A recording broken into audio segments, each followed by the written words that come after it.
progress.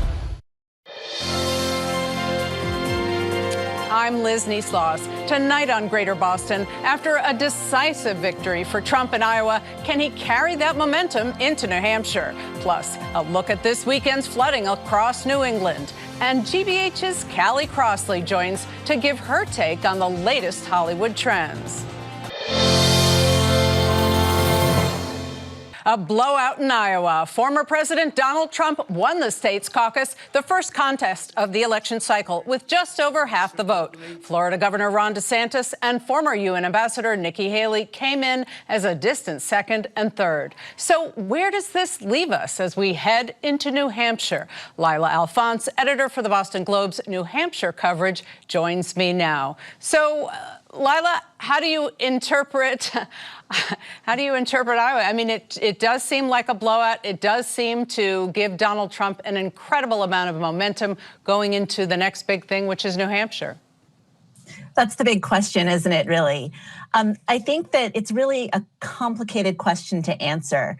So the caucuses and the modern primary system's only been around for 50 years. In those 50 years, no former president has ever run as part of it. No GOP candidate has ever won both Iowa and New Hampshire in a contested primary or caucus. And no GOP candidates ever won with more than 13 percentage points in Iowa. And Trump's blown all that out of the water, right? So he won by 31 percentage points. He is storming up to New Hampshire next. And the question is, in New Hampshire, can he have a repeat performance? I think there are a few big differences, though. He's absolutely the champ for Republicans there, but will he be able to persuade enough independents to vote for him to have the same kind of turnout? Right. That's really hard to tell. Yeah, so we'll break that down a bit because, as you say, there's a lot in there. So Donald Trump is sort of presenting this as, I'm riding the wave of momentum. I just have to clinch New Hampshire, and then it's probably pretty much game over. Do you see that at all? I know a lot of people feel that way, that if you've clinched these two, especially since one candidate rarely does or hasn't before, then that means that that's it. I'm not so sure that that's how it'll play out. I think that if the win is not as huge in New Hampshire, if Nikki Haley continues to maintain her surge, if DeSantis continues to have kind of a lukewarm showing there, then this could drag out for a little while longer. So let's talk about Nikki Haley, who is positioning herself as it's New Hampshire. I've got an edge there. This is what she had to say. When you look at how we're doing in New Hampshire, in South Carolina, and beyond, I can safely say tonight, Iowa made this Republican primary a two-person race. How likely does that seem at this point? She's certainly treating it as if that's the only option. Her latest advertising in New Hampshire doesn't even mention DeSantis. It's just focused on her versus Trump, and frankly, her versus Trump and Biden, which I thought was very interesting. According to the Globe poll that came out last week with Suffolk University and USA Today, she's polling far ahead of DeSantis. DeSantis voters say that they'd turn to Trump as an alternative, but Nikki Haley seems to be doing okay among independents. And a lot of people seem interested in what she has to say, as if she's the real Trump alternative left in the race. So I really think at this point, it's too hard to speculate. But would that be good for her if she pushes out DeSantis in any way for that second spot? That would seem to leave her even more exposed to a big gap with Trump. That's a good question. And with Ramaswamy bowing out yesterday and throwing his support behind Trump, it's a good question about whether DeSantis's presence is acting as a buffer, kind of giving her a foil, or whether he's drawing independent votes away from her and making it harder for her to win against Trump. It's hard to tell. So what can you tell us about Trump supporters in New Hampshire? Are they different from the Iowa supporters? It's hard to tell because Trump supporters have one thing in common, which seems to be that there's nothing that he can do that's wrong. So in spite of 91 cases of criminal counts against him, in spite of everything that's going on in the courts, they still feel that he's either speaking directly to them, saying the things that they themselves are thinking, or that he's a regular guy who's being persecuted by the establishment, even when he was technically the establishment as president, which is a little hard to parse out. But we spoke actually recently. There was a story that came out today in the Boston Globe about to different Trump supporters in parts of New Hampshire. And the overarching feeling was, nope, he's our candidate. We stand by him no matter what. And I think there's a level of support. It's a little interesting to read that, but I think there's a level of support for Trump from his base, but also from the party that we just haven't really seen for a candidate that's not the incumbent. It's really amazing. I did see that reporting, which essentially says no matter what. I trust Trump. We need to straighten this out. We need to feel normal again, which is one of the quotes in the article. Some reporters, some observers might say going from January 6th to this, it might feel a bit like a hallucination, but not to these supporters, I guess. That's a good way to put it, I think. I think that it's important to remember that while many, many people are appalled by Trump's strength in this primary season, there are a lot of people who see this as a sign of hope. There are a lot of people who not just believe his message, but agree with it. Among New Hampshire voters, immigration is still a top concern, even though with the northern border, there's not as much of a big issue there with immigrants coming over into the country.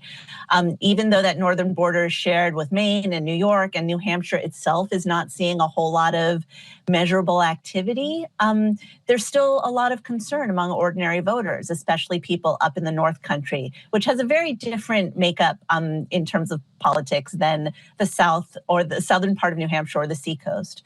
I think it's really important to remember that New Hampshire itself is not really a monolith. But the issue of immigration followed by the economy, there was that order of interest in Iowa as well. Same thing in New Hampshire. Immigration is an issue that obviously Trump owns. So how does Nikki Haley crack that?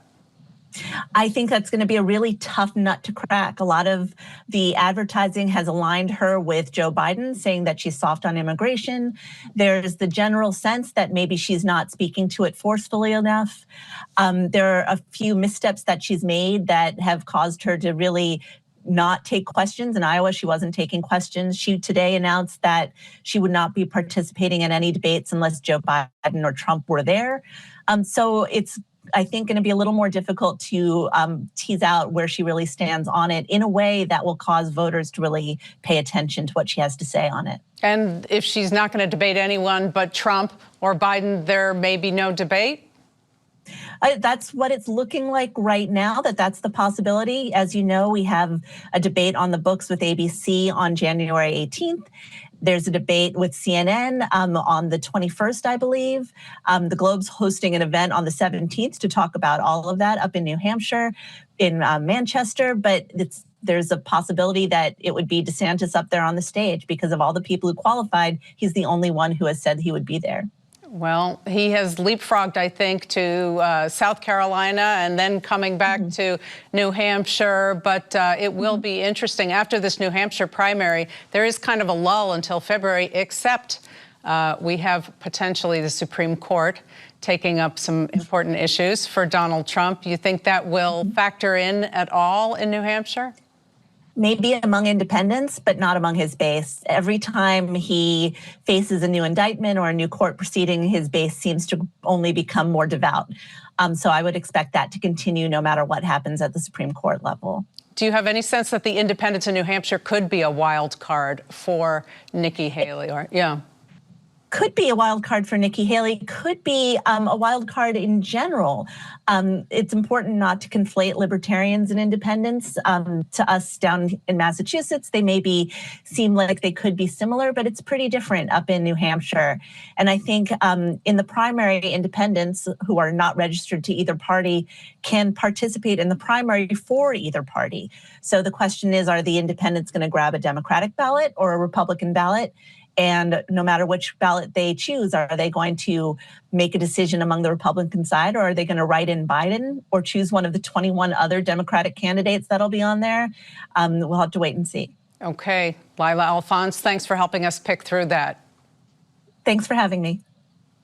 Next up, from fully submerged docks along the waterfront to undrivable roads from East Boston to Everett, heavy rains brought serious flooding along the city's coast over the weekend. And floods like these are only becoming more common. Meteorologist and GBH News partner Dave Epstein joins me now to discuss, as does Kannan Thiruvengadam, a resident of East Boston, executive director of Eastie Farms, and the president of the Friends of Belle Isle Marsh, an environmental advocacy group. So, Dave, start us off by painting the picture of what we're expecting in the forecast for the next few days in terms of, we got cold, and in terms of flooding. Yeah, so the good news is we don't have any real flooding to contend with over the next few days. We, of course, had the big flooding that occurred just a couple of days ago with the second storm in a row. Portland, Maine set an all-time record for the highest tide ever, and a lot of damage up along the Maine coastline down to the seacoast of New Hampshire. But over the next few days... We did see, we saw some very dramatic images coming out of Maine. Yeah, certainly incredible images, and losing fish shacks and wells. Kennebunk area seeing damage, Portland seeing damage. And again, this is the trend, Harpswell, Maine, this is the trend that we're going to be seeing over the next several decades. So let's talk a little bit about that. Kannan, you have been looking at the trends generally. What are you seeing from where you are in terms of flooding trends? We definitely see things getting worse. If you talk to my neighbor, Skip, who grew up in East Boston, he's noticing how in Constitution Beach, the water is ever closer and closer. And if you talk to Jay, who lives on Marginal Street, and she's been going to work at the art gallery on Border Street for 20 years, and she's noticing how the water is getting closer and closer. And scary is the term that she uses. So definitely seeing more flooding, not just from coastal due to storm surge flooding, but also from rain. We're seeing people on the top of a hill experiencing flooding. So, Dave, can you tell us a little more about that? Why are we seeing more heavier rains, more intense rains, or perhaps the time between rains not long enough, ground's very saturated? Why are we seeing these different forms, more of these different forms of flooding? Yeah, most of this goes back to climate change. As the climate warms up, the air is able to hold more moisture, so we have more heavy precipitation events. New England and the Northeast is forecast to have more of these events than anywhere else in the country over the next century. We've also increased sea levels by 5 to 8 inches since the 1900 mark, and that's just an average. And the Gulf of Maine is the fastest warming body of water on the planet. So that adds to it because we have thermal expansion of water. So all of these things are combining to produce more fresh water as well as seawater flooding. So we have a lot of people who watch these weather discussions and say, oh, come on, you're just pushing climate change as the thesis here. But Dave, what will it mean in practical terms, whether you believe it's climate change or not? What are we going to see in terms of intense rains and flooding? Is it possible to say flooding ahead in the next few months? Yeah, I mean, in the next few months, we don't know. That's sort of weather as opposed to climate. But in the background is this increase in sea level rise. And so over the coming decades, by the middle of the century, we're going to see more clear flooding days. In other words, there won't be a storm and we'll see shore roads being closed down. This is already happening down in places like Miami and across the peninsula of Florida. And as the sea level continues to rise, if there's a storm that coincides with the high tides, we will start breaking more and more these high tide records, and we're just going to see more and more damage. We actually lucked out last week that we didn't have a lot of wave action, and it was only one high tide. The blizzard of 78 was 3. And Salem experienced some record flooding. They talked about a breached seawall. Very, very dramatic views from residents in Salem. Dave, is that unusual? I mean, it's not necessarily unusual to have coastal flooding. What's happening is, as the climate continues to warm up, that the flooding we're seeing is just becoming more frequent. So these events which maybe were once every 100 years, start becoming once every 80 or once every 70. And then that gap just starts shrinking. And that when you hear that once every 100, it's not literally once every 100. It's the odds of that occurring. And those odds are shrinking. So we will see more of these flooding events as we have more storminess and the sea levels continue to rise. So, Kannan, people still think about this when there's a major incident. They think about it in the midst of a flood, but then they say, oh, well, this is once every 70 or a once every 80-year event. It doesn't seem that urgent. Do you think that you're hearing from people right on the ground who are having more frequent basement flooding? Do you think we are taking this seriously enough in terms of planning for it, fortifying? There is a Boston resiliency plan. Are those projects moving fast enough, you think, to mitigate any of this? Climate change is definitely way too aggressive in comparison to the steps we're taking to combat that. So the chronic problems are not really that well understood or neutralized. And you're right, Liz, we only really respond to it when it's acute. But here on the ground, people are beginning to see the trend, and it's increasing and it's increasing. Yes, there are plants, but if you walk onto the Greenway in East Boston, for example, and you notice that the flooding is now blocked away, you can't walk. That is a safe space for people to walk with their kids. And if that's blocked, now they don't have that safe space. Or you go to the Harbor Walk, you try to walk there. If that's blocked, the very idea of people having access to the waterfront is out the window and into the ocean. And that's kind of increasing. That trend is definitely increasing. And I don't think we're matching the crisis, the pace of the crisis with our actions. Dave, do you see the appropriate sense of urgency? You're familiar with resiliency plans. You're familiar with the idea that you have to protect some of these communities. Do you think there's enough urgency now about the issue?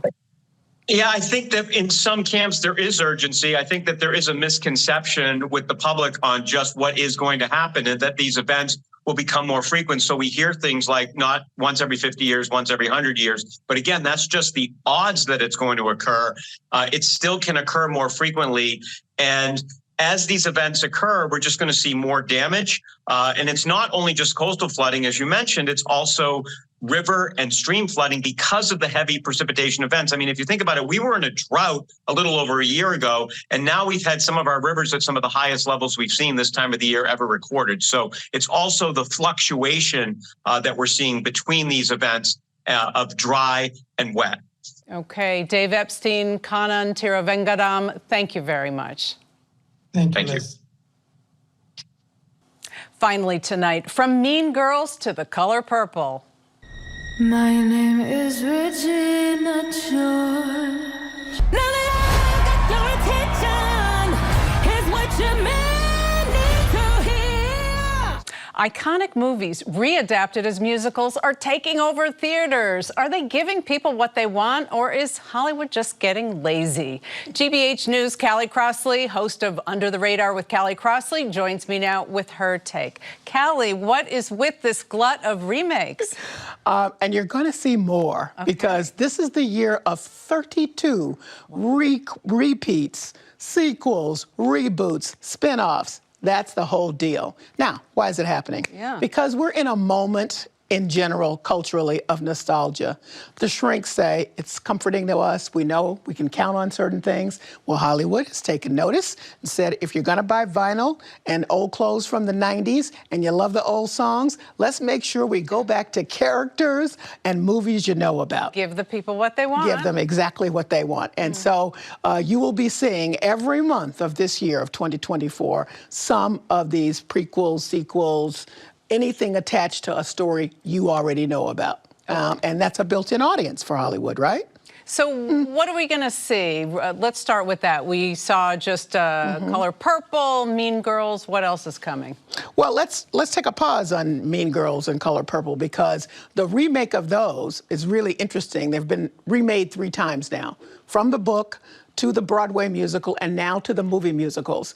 A lot of people not so happy, including myself, about some of the adaptations taken with the movie musicals. They dropped some pivotal songs in both Mean Girls and Color Purple, added some other stuff. not so sure that that works. But here's the thing that's so interesting about it. When they promote these movies, they don't tell you they're musicals. If you just see the trailer, it looks like great film. That's right. Something I recognize, characters I know about, but you don't know the music is in there until you get into the theater, and that's deliberate. That's right. In fact, Paramount's worldwide head of marketing said, hey, we don't want to say musical too loudly because it turns people off. I mean, we really are far from the 50s and the 60s when people would go to see a musical. It's risky to say musical now. Willy Wonka, another one. That's exactly right. Yeah. I will say, I don't know about Willy Wonka, but for Mean Girls and for Color Purple, there is emotional content in the songs that build, or should build, let me say.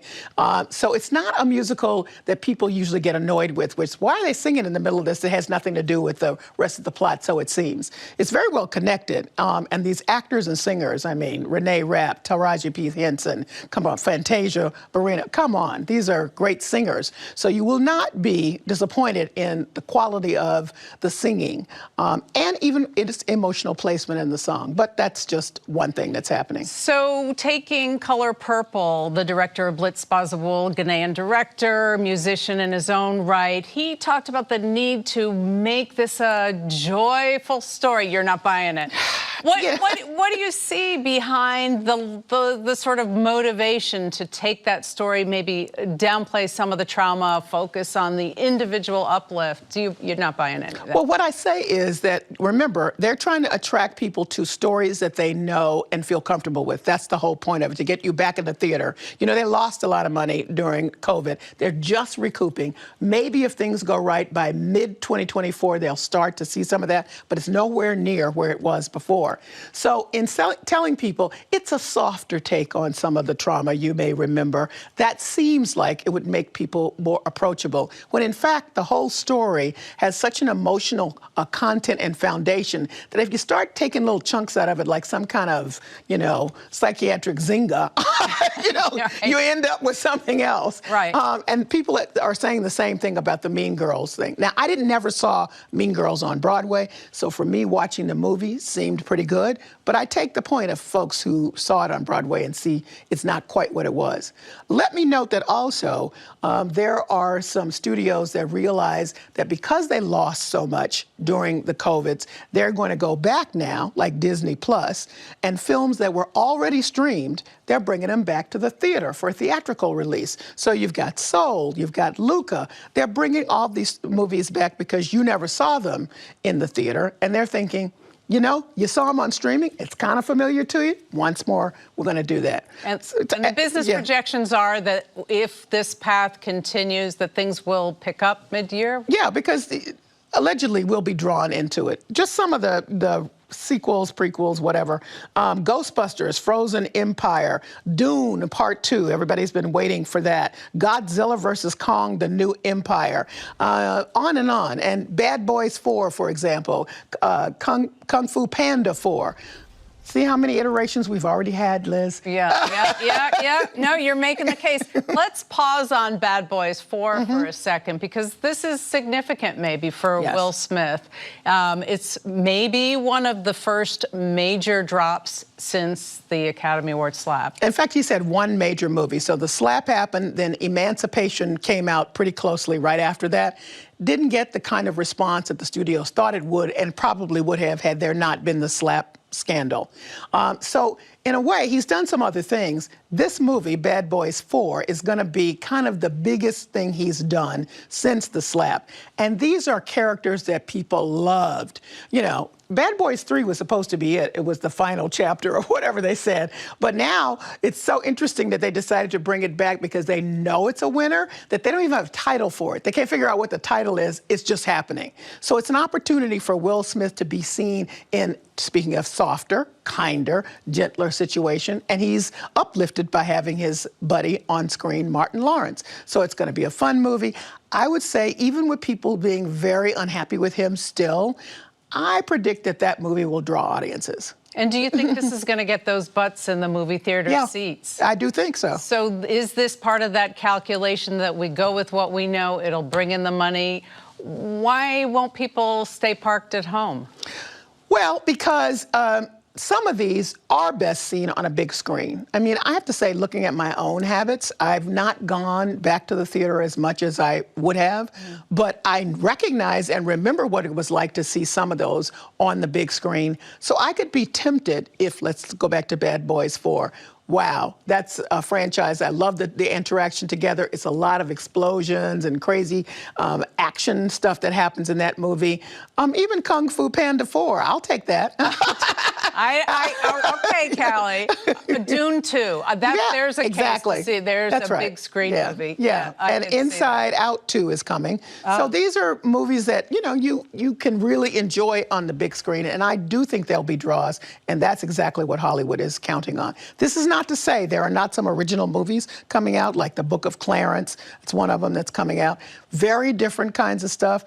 Are audiences willing to risk it to go to the theater? I don't know. My prediction will be Book of Clarence will be on streaming pretty soon, and that's where it'll find its audience. We did have an interesting flurry of independent films. Yes. Can you, Yeah, well, during COVID, the reason why we have such a glut now of all these, sequels and reboots is because some of them were already done, some were in process, and they held them because they didn't want you to see them except on screen.